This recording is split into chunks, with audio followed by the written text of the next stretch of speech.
અને આ બાજુ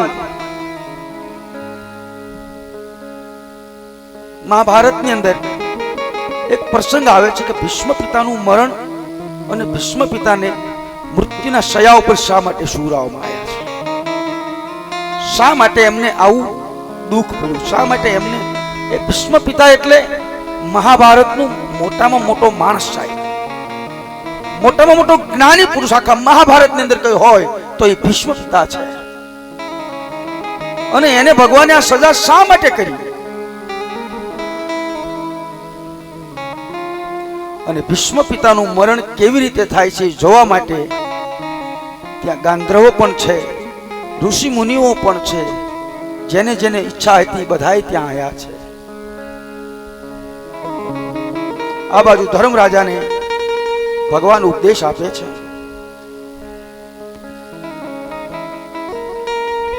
અને કહે છે કે તમે ભીષ્મ પિતા પાસે જાઓ. બાણ ગંગાના કિનારે ભીષ્મ સૂતા છે, ત્યાં મોકલે છે ધર્મરાજાને. પણ ભીષ્મ પિતાને તો ભરોસો, વિશ્વાસ, શ્રદ્ધા હતી એટલે ધર્મરાજાને તો જવાબ આપે નહીં, કારણ કે મને વચન આપ્યું છે ભગવાને, હું આવીશ.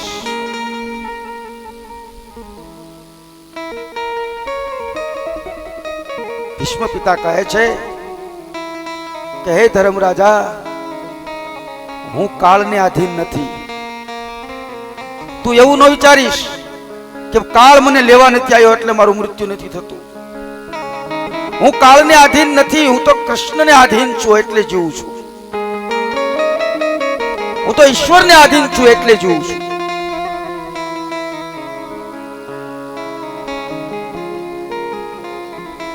કારણ મને ભગવાને વચન આપેલું છે કે હું અવશ્ય આવીશ, એટલા માટે જીવું છું.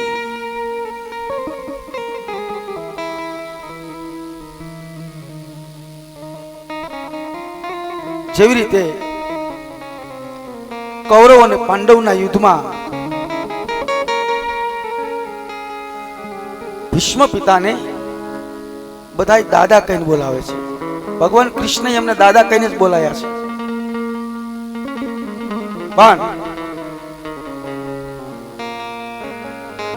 એ યુદ્ધમાં 8 દિવસ સુધી યુદ્ધ થયું ને તોય કોઈ પાંડવોને, એટલે કે ધર્મરાજાને ભીષ્મ પિતા કહે છે કે કોઈ મારી ના શક્યું, ત્યારે મેં પ્રતિજ્ઞા લીધી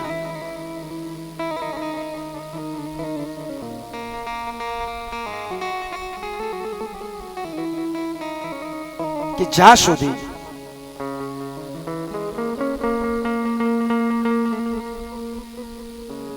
પાંડવોને હરાવું નહીં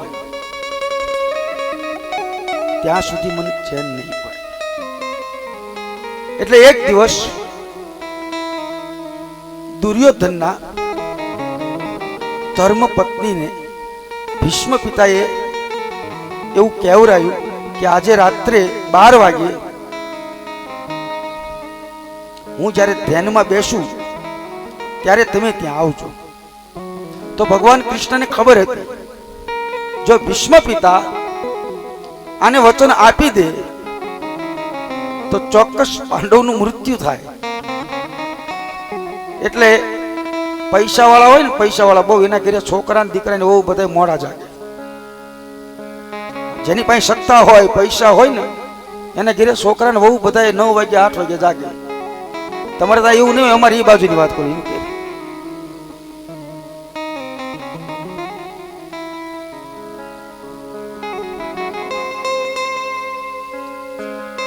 દુર્યોધન ને કહે છે કે તારી રાણીને લઈને મારી પાસે આવજે.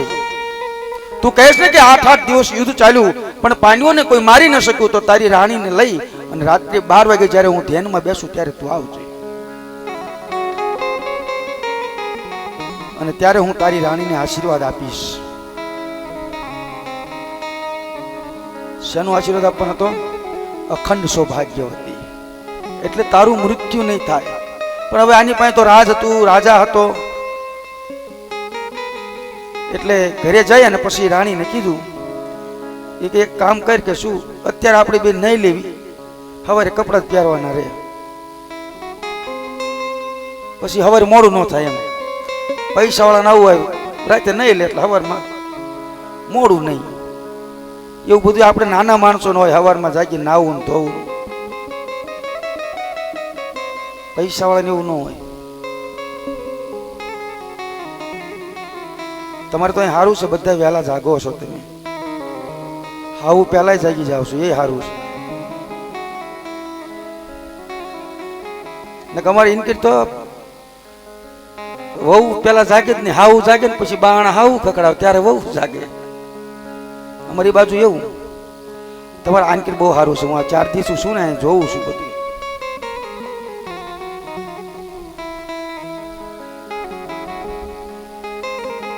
ભગવાન કૃષ્ણને આ વાતની ખબર પડી ગઈ કે જો દુર્યોધન ભાનુમતીને લઈને જશે અને અખંડ સૌભાગ્યવતીનું વચન આપશે દાદા, પછી મારું કઈ હાલશે નહીં.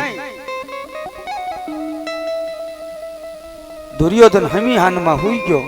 ભાનુમતીને કે તું કપડા બદલા લે, હું બદલા લો. એટલે હવે જાગીને પછી પણ રૂપિયા વાળાને પાછું 12-1 વાગે નીંદર નો આવી વાંધો, એટલે મોડે સુધી જાગતા હોય બધા, મહેફિલમાં હોય. અને રાજા હતો એની મહેફિલમાં હતો. જે પોતાની મહેફિલમાં હોય સાહેબ, એ સંતનો આશીર્વાદ ના મેળવી શકે. કારણ કે ભીષ્મ કોઈ સામાન્ય વ્યક્તિ નહોતો. આ બાજુ ભગવાન કૃષ્ણ દ્રૌપદીને તૈયાર કરે છે. દ્રૌપદીને જગાડ્યા છે વહેલા. ભગવાન સાથે ગયા છે, દ્રૌપદીને લઈ ગયા છે, લાજ કાઢી છે. ભીષ્મ પિતાને નવરાવે છે, સ્નાન કરાયું, ચંદન લગાવી દીધું, પુષ્પમાળા પહેરાવી દીધી, પગે લાગ્યા છે. અને ભીષ્મ પિતા કહે છે અખંડ સૌભાગ્યવતી.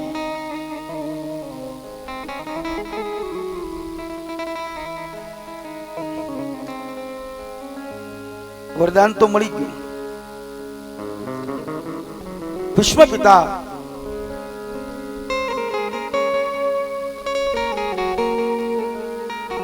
દ્વારકાધીશના ધ્યાનમાં બેઠા છે, ભગવાનનું ધ્યાન કરે છે. ભીષ્મ પિતા ખબર ક્યારે પડી છે?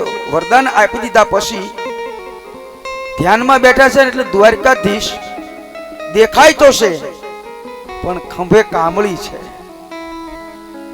દેખાય છે પણ આજે એમનું જે રૂપ હતું ને એ કંઈક અલગ દેખાતું. કારણ આજે ભગવાન કૃષ્ણ દ્રૌપદીના સેવક બનીને સાથે આવ્યા છે. બીજું કોઈ પાંડવો નથી હારે, ભગવાન ખુદ હારે છે પણ સેવક બન્યા છે. દ્વારપાળ છે ભીષ્મ પિતાનો, ત્યાં એમને અટકાવવામાં આવ્યા છે, ઉભા રાખવામાં આવ્યા છે. એને ક્યાં ખબર છે ભગવાન છે? કેટલાય ભગવાન અટકાયા ને કેટલાય એમના વયા હોતે ગયા છે.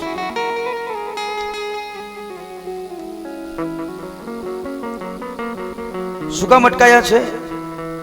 ભીષ્મ પિતાનો આદેશ છે, આની અંદર કોઈએ જવું નહીં. એટલે દ્રૌપદી તો લાજ કાઢી, એટલે એની નથી ખબર ભાનુમતી છે દ્રૌપદી છે કોણ છે.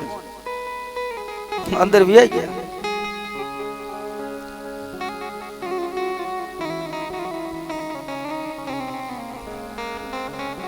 અને ભીષ્મ પિતાને પણ એમ જ છે કે ભાનુમતી આયા છે એટલે એમને આશીર્વાદ આપી દીધો અખંડ સૌભાગ્યવતી. પણ જ્યારે ધ્યાનમાંથી સેવકનું રૂપ દેખાણું અને દ્રૌપદીએ પૂછ્યું છે પાછું, દાદા તમારો આશીર્વાદ સાચો તો હશે ને? આવું પૂછ્યું છે પાછું. દાદા તમારો આશીર્વાદ સત્ય તો થશે ને? અખંડ સૌભાગ્યવતી. એટલે અવાજ ઉપરથી ઓળખાય છે સાહેબ. 3 વસ્તુ આપણા જે પૂર્વજ હતા ને એ અલગ અલગ રીતે ઓળખતા. જો આપણી આંખ હોય ને, આંખ એ માં જેવી હોય. એટલે અમુક અનુભવી માણસો આંખ જોઈને કહી દે ફલાણાનો ભાણિયો શું, ફલાણાની ભાણી છું એ આંખ ઉપરથી કહી દેતા, પછી અમુક અવાજ ઉપરથી કહી દે ફલાણાનો છોકરો છે એમ. હાલો,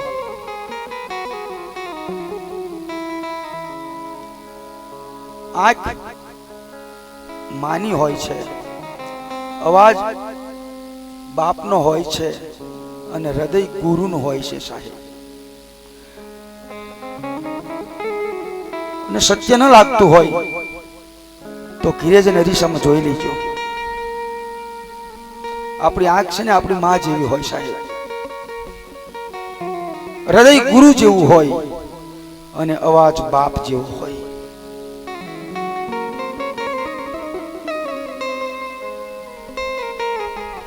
કારણ કે સાચા હૃદયથી આજે ભીષ્મ પિતાએ આશીર્વાદ આપી દીધો છે. સાચો પડશે પૂછવાનો કોઈ જ પ્રશ્ન નહોતો સાહેબ, છતાં પણ પૂછવું છે. પણ એ વખતે ભીષ્મ પિતા દ્રૌપદીને પૂછે છે, બેટા દીકરી તું અહીંયા એકલી કેવી રીતે આવી? બેટા દીકરી તું અહીંયા એકલી આવી કેવી રીતે, એમ પૂછવામાં આવ્યું છે. તને આયા લાવનાર દ્વારકાધીશ તો નથી ને? આવું પૂછે છે ભીષ્મ પિતા.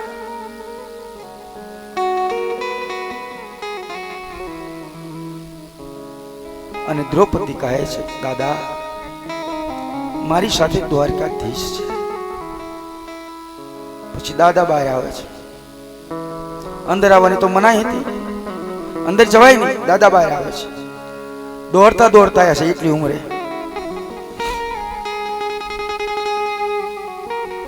ભીષ્મ કહે છે, હે પ્રભુ, હે કૃષ્ણ, આજે તો હું આપનું ધ્યાન કરતો, પણ હે કૃષ્ણ મને એક વચન આપો કે આજે તો હું ધ્યાનમાં બેઠો તો, તમારા દર્શન થયા, પણ જ્યારે મારી અંતિમ ઘડી હોય ત્યારે આપ મને દર્શન આપશો.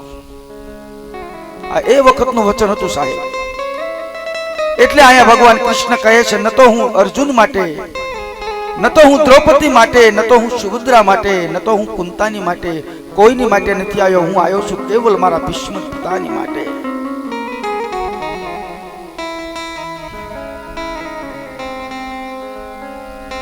કહે છે કે અંતિમ ઘડીએ હું તમારું સ્મરણ કરી શકું, કારણ કે અંતિમ ઘડીએ જ્યારે સ્મરણ થાય ને ત્યારે જ પરમાત્મા આવે. પછી તો જેવું આપણે કર્યું હોય આખી જિંદગી એવું સ્મરણ અંતિમ ઘડીએ થાય. ભગવાન કૃષ્ણે વચન આપ્યું છે, ભલે દાદા જરૂર હું આવીશ. અહીંયા ભગવાન કૃષ્ણની સ્તુતિ કરે છે ભીષ્મ પિતા, અને દ્વારકા જતા પાછા આવે છે.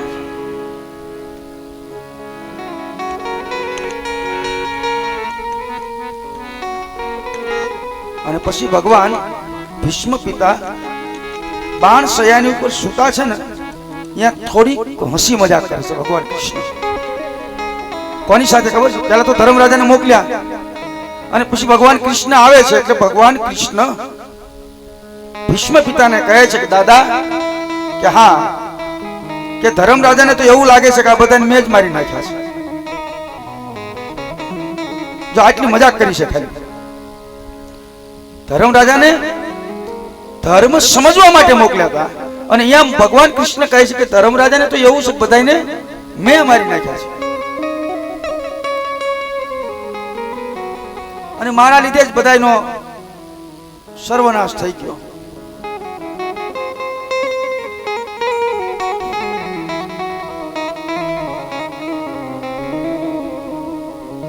તો હે દાદા, આ ધર્મરાજાને જે આવું થાય છે ને, એને એવો ઉપદેશ આપો કે એ કઈ છે ને, નાને કઈક શાંતિ મળે. વિચાર કરો સાહેબ, જેનું નામ યુધિષ્ઠિર હતું એને આખી જગત ધર્મરાજા કઈ બોલાવે છે.